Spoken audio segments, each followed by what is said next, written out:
To speak of a pacifist thinker in a serious intellectual sense requires moving well beyond the assumption that pacifism is simply opposition to war or a refusal to engage in violence. A pacifist thinker is someone who articulates a comprehensive moral vision in which violence is not merely undesirable, regrettable, or to be avoided when possible, but fundamentally incompatible with the deepest account of what it means to live well, truthfully, or faithfully. In this respect, pacifism is not first a position on foreign policy, military strategy, or international relations. It is a claim about human formation. It addresses who we are becoming, how our practices shape our character, and what forms of life are consistent with our highest moral or theological commitments.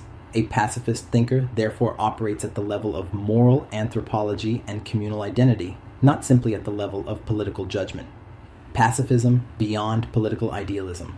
One of the most persistent misunderstandings of pacifism is that it is grounded in political idealism or an overly optimistic view of human nature. Stanley Hauerwas decisively rejects this framing. He does not deny the reality of violence, coercion, or tragedy in human history, nor does he assume that peace is the natural state toward which societies effortlessly gravitate. Instead, theological pacifism, as Hauerwas understands it, begins with the recognition that violence is pedagogical. Violence teaches. It forms habits, expectations, and reflexes. It trains individuals and societies to see coercion as normal, necessary, and ultimately decisive. A pacifist thinker asks whether a way of life that relies upon violence can ever produce the virtues it claims to protect: justice, order, security, or peace. For Hauerwas, the answer is no. Violence may achieve short-term goals, but it does so at the cost of moral deformation. It shapes people who come to trust force more than truth, domination more than faithfulness, and control more than patience. A pacifist thinker therefore critiques violence not only for what it does to its victims,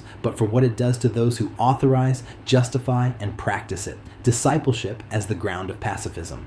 In theological pacifism, the decisive category is discipleship. Hauerwas insists that Christian ethics cannot be separated from the concrete question of what it means to follow Jesus. Ethics is not a neutral reasoning process applied to religious beliefs. It is the lived expression of those beliefs over time. From this perspective, pacifism is not an abstract principle imposed upon Christianity from the outside. It arises from the internal logic of Christian faith. If discipleship means learning to live in conformity with the life, teachings, and death of Jesus, then violence cannot be treated as a morally interchangeable tool. The question is not whether violence sometimes works, but whether it forms disciples capable of truthfulness, forgiveness, and love of enemies. A pacifist thinker, therefore, refuses to separate belief from practice. What Christians say about God must be visible in how they live together. Violence, in Hauerwas's account, represents a failure of trust. Trust that God's purposes can be realized without coercion, and trust that faithfulness matters even when it appears ineffective. Virtue formation and moral habituation. Another defining feature of a pacifist thinker is attention to virtue formation.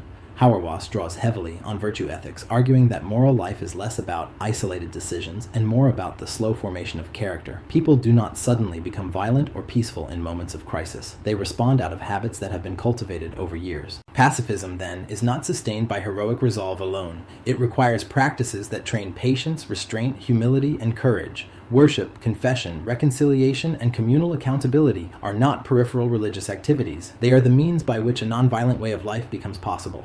Hauerwas's contribution as a pacifist thinker is to insist that violence is a learned skill, and so is peace.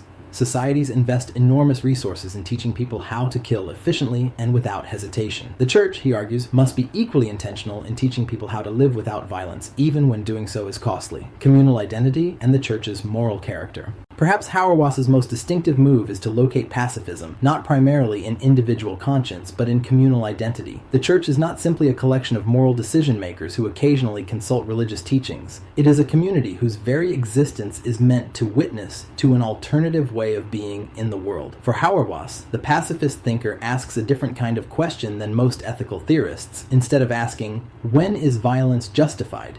He asks, what kind of community must we be so that violence is no longer imaginable as a solution?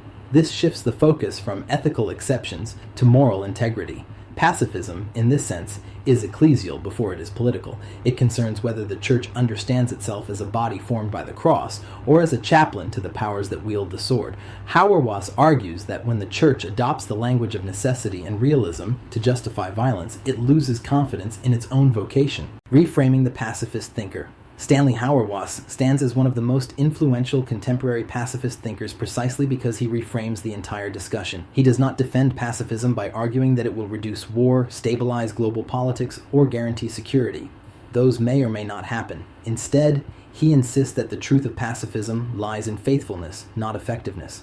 A pacifist thinker, in Hauerwas's model, is someone who believes that the credibility of a moral or theological vision depends on whether it can be lived without contradiction. Violence, he argues, introduces a contradiction at the heart of Christian ethics. It claims to protect goods that it simultaneously destroys in the process of securing them.